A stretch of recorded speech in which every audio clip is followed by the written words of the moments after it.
Não tem? Perguntou ela com ar de suspeita. Só que eu o matei. Pare. Não importa o que vá dizer, pare. Foi atropelado por um caminhão que lhe esmagou as pernas de trás. Arrastou-se para baixo da casa. Vez por outra fazia um barulho como se lutasse e movia-se de um lado para outro, mas quase sempre estava quieto, parecendo esperar. Esse animal deve ser morto, vinham me dizer. Passadas algumas horas, veio para fora miando, como que pedindo auxílio. Deve ser morto, repetiam. Não? Queria deixá-lo matar. Diziam que era cruel deixá-lo viver. Então acabei por dizer que o faria eu mesmo, se não houvesse outro remédio. Peguei um revólver e uma pá e levei-o para a beira de um arvoredo. Estendi-o no chão, enquanto cavava um buraco. Depois atirei-lhe na cabeça. A arma era de pequeno calibre. Zick debateu-se um pouco e começou a se arrastar na direção das árvores. Atirei outra vez. Dessa vez caiu e eu, pensando que morrera, coloquei-o no buraco. Começara a cobri-lo de terra quando ele levantou-se, veio para fora e começou a ir em direção das árvores. Outra vez. O meu choro era ainda mais forte do que o dele, tive de matá-lo com a pá. Foi preciso pô-lo no buraco e bater com ela como se fosse um machado e, mesmo enquanto o fazia, Zick ainda se debatia. Disseram-me depois que isso fora apenas um reflexo espinal, mas não acreditei, conhecia aquele gato. O que ele queria era ir para baixo das árvores e ficar lá, esperando. Arrependi-me de não o ter deixado morrer como qualquer gato morreria, se o deixassem a si mesmo com dignidade. Nunca me conformei com aquilo. Zick era apenas um gato, mas... Pare com isso, murmurou ela. Mas até os antigos pagãos observavam que a natureza nada nos impõe sem que ela mesma nos prepare para suportá-lo. Se é assim até com os gatos, quanto mais com as criaturas dotadas de inteligência e vontade, mesmo que não acreditem no céu. Pare, pare com isso, disse ela com voz baixa e áspera. Se estou sendo um pouco duro, disse o padre, é com você e não com a criança, pois ela, como você disse, ainda não entende. E você, como também já disse, de nada se queixa. Portanto, o senhor está me dizendo que a deixe morrer devagar, é? Não? Não estou dizendo isso. Como sacerdote de Cristo ordeno, pela autoridade de Deus Todo-Poderoso, que você não lance mão de sua filha para oferecer sua vida em sacrifício a um falso Deus de misericórdia. Não aconselho, mas adjuro e ordeno em nome de Cristo Rei. Está claro? Dom Zert nunca antes falara nesse tom, e a facilidade com que as palavras lhe vieram aos lábios surpreendeu a ele próprio. Não suportando o seu olhar, ela abaixou os olhos. Por um instante, temeu que seria dele. Quando a Santa Igreja lembrava que ainda considerava a sua autoridade superior à dos estados, os homens daquele tempo dispunham-se a rir. No entanto, a autenticidade da ordem foi sentida por uma triste mulher moribunda. Fora brutal raciocinar com ela, e ele agora o lamentava. Uma ordem simples e direta fizera o que a persuasão não pudera fazer. Era de autoridade que ela precisava, como bem o demonstrara a maneira como empalidecera, apesar de ele ter falado com tanta brandura quanto lhe permitira a voz. Entraram na cidade. Xerxes parou para pôr uma carta no correio, em São Micael, para falar com o padre Celo sobre o problema dos refugiados e na sede da Defesa Civil para apanhar uma cópia das últimas instruções. Cada vez que voltava para o carro, esperava não encontrar a mulher, mas lá estava ela segurando a criança e olhando fixamente, como que para o infinito. Você não me vai dizer para onde queria ir, filha? Perguntou por fim. Para nenhum lugar. Mudei de ideia. Ele sorriu. Mas você tinha tanta urgência em vir à cidade. Esqueça isso, padre. Mudei de ideia. Bem. Então vamos voltar para casa. Por que não deixa que as irmãs tomem conta da menina por uns dias? Vou pensar nisso. O carro deslizou pela estrada em direção à abadia. Quando se aproximaram do campo da Estrela Verde, o abade viu que acontecera qualquer coisa. Os piquetes não estavam mais marchando em frente ao portão, mas, agrupados, falavam com os oficiais e com um terceiro homem que Xerxes não pôde identificar. Passou o carro para a pista de menor velocidade. Um dos noviços viu-o, reconheceu-o e começou a agitar o seu cartaz.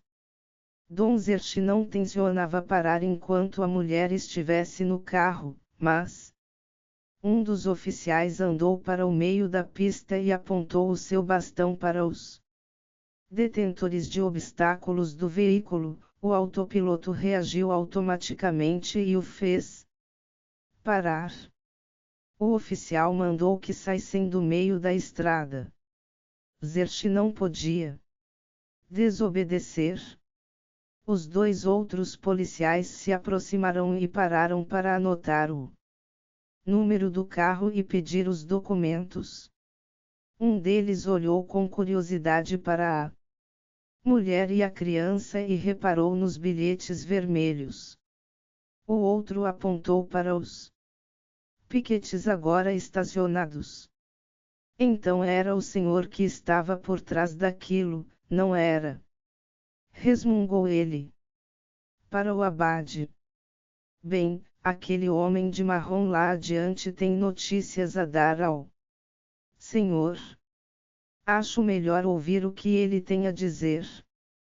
Indicou com a cabeça um oficial de justiça gordinho que se aproximava pomposamente. A criança chorava outra vez. A mãe agitava-se nervosa. Senhores oficiais, esta mulher e a criança não estão bem. Aceito o processo. Mas por favor, deixem-nos voltar agora à abadia. Voltarei depois, sozinho. O oficial olhou mais uma vez para a mulher.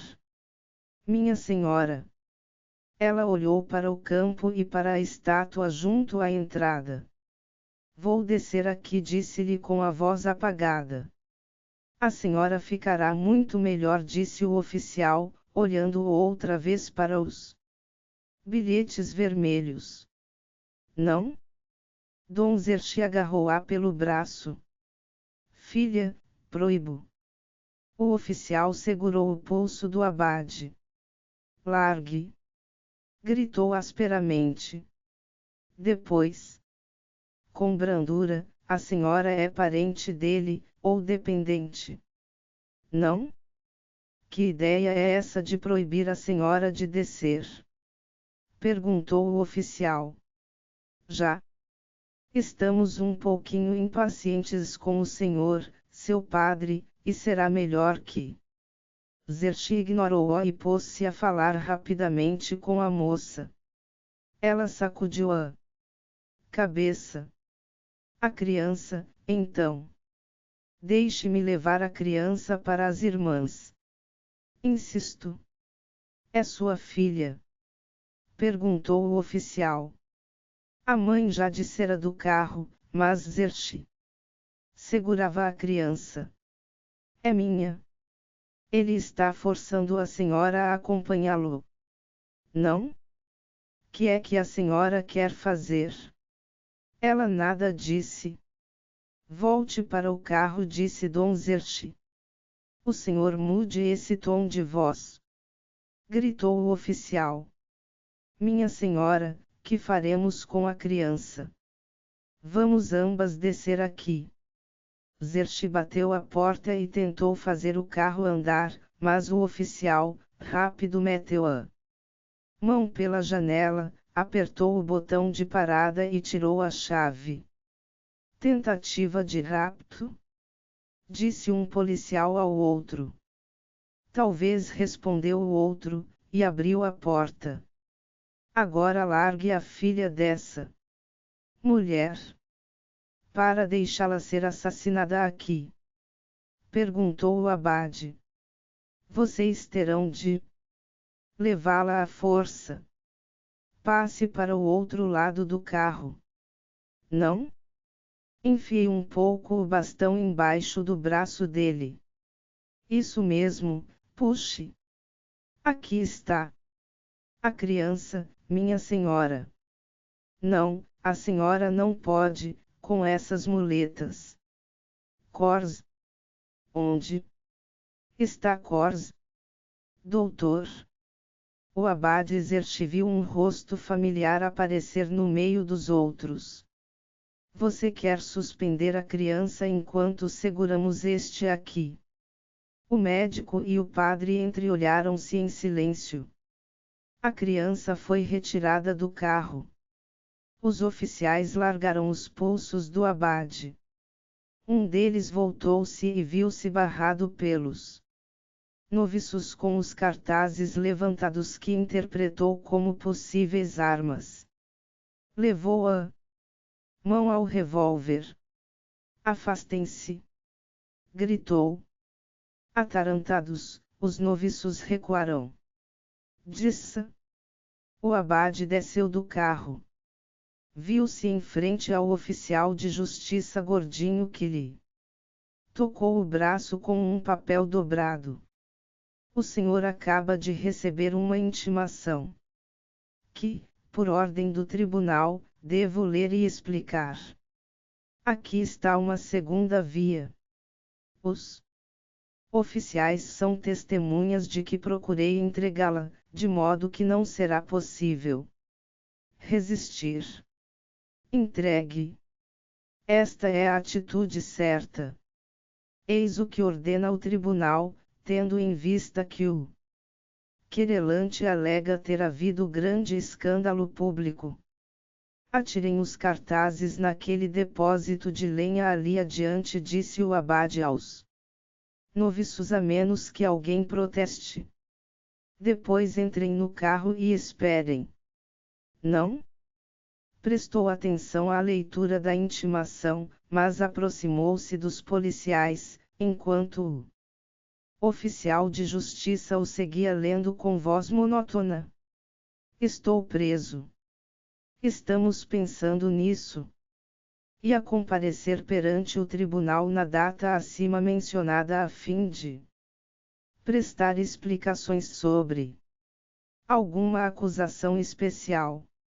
Se o senhor quiser, poderemos arranjar umas 4 ou 5. Cors apareceu outra vez. A mulher e a criança tinham sido levadas para dentro do campo. A expressão do doutor era grave, mas não de quem se sentia culpado. Ouça, padre, disse ele. Eu sei o que o senhor pensa disso, mas... O abade Zershi vibrou um soco no rosto do médico, que perdeu o equilíbrio e Caiu sentado na estrada,